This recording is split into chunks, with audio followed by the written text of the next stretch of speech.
Patrick Kielty confirmed as the new host. It has basically been a poorly kept secret now for the last number of weeks at this point in time.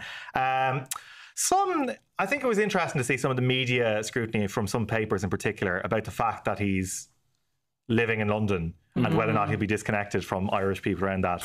I find that a little bit... As if internet communications technology doesn't exist. Well, like, without putting too fine a point on it, Patrick Kielty is as Irish as you'll get anybody. He's a big GA man. He has a very fresh perspective on Irishness, which we haven't heard from anybody who's presented the Late Late Show before.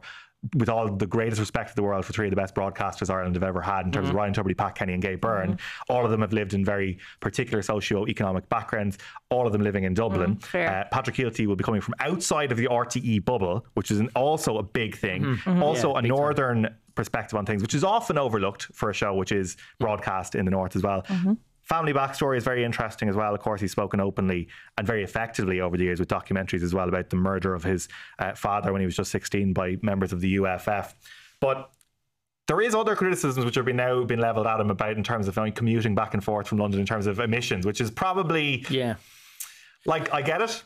I get it. There's probably, I think overall, in fairness, this is actually probably going to start a conversation broader than RT in terms of how many people need to fly back and forth from Dublin to London for business multiple times every week. That happens all the time. Well, which I think is possibly the more important bit, because people will think that Patrick Kielty is some kind of sole offender, that he's one of the only people that's going to be like hopping across the sea every week, when in fact it's much more commonly done than a lot of people might think, particularly at higher ends of business where people are juggling business interests on both sides of the sea and do it quite regularly. Well, so it's not all that remarkable. It's the busiest, I think it's somebody described the other day as the busiest between two capitals of different countries, air route in the world. Or one of the busiest. One of them anyway, I think definitely. Like Beijing and Hong Kong, I think possibly overtook it at some point. But that, like Dublin to London, when you just think of the volume of flights that there are every day. Actually, there's nearly one every hour in the evening time. But there you go. Like the Heathrow flight back to Dublin, I think there's one at like 7, 8 and 9 or something. There is there's nearly an hourly one in the evening. One thing I think will be interesting about Patrick Kielty, and by the way, I agree with all of your aforementioned assessments. And I actually think he's been slightly unlucky in that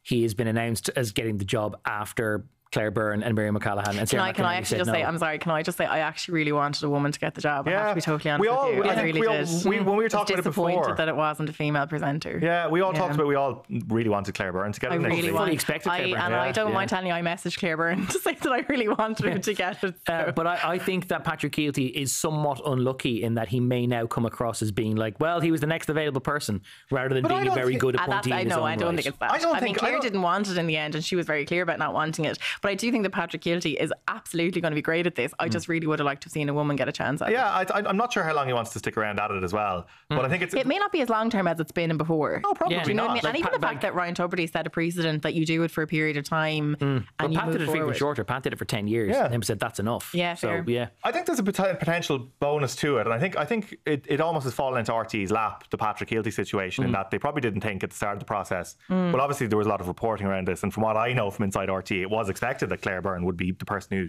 would take the helm of the Late Late Show.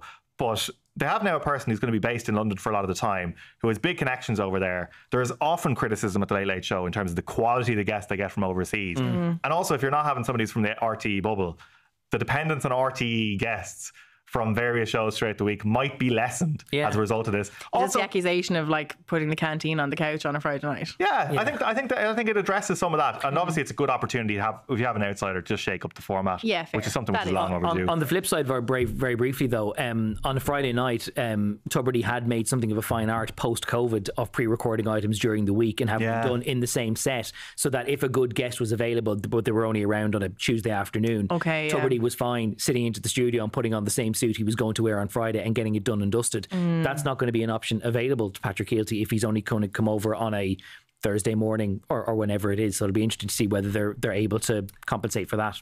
Secure the guest. But I think that's a good point you make about the connections and being in London and actually being based around, you know, maybe having that access to sort of more high profile guests. I just think it's interesting before we wrap up, like the idea as well that because you're from the north and you're living abroad makes you somehow less connected to Ireland, I just think it's just slightly askew. So many people in our country have had to leave for a time and to live abroad. Fully connected to what's going on at home. It'd be like saying people who listen to the group chat abroad aren't connected to Ireland, and we'd hate for people to feel that. But anyway, best wishes to Ryan as he finishes up. Last show is this week. Last show this week. This Friday. Yeah. Parting thoughts on Ryan's legacy, I suppose, at the Late Late Show. Toy show definitely his biggest legacy. Yeah. Good luck trying to follow that.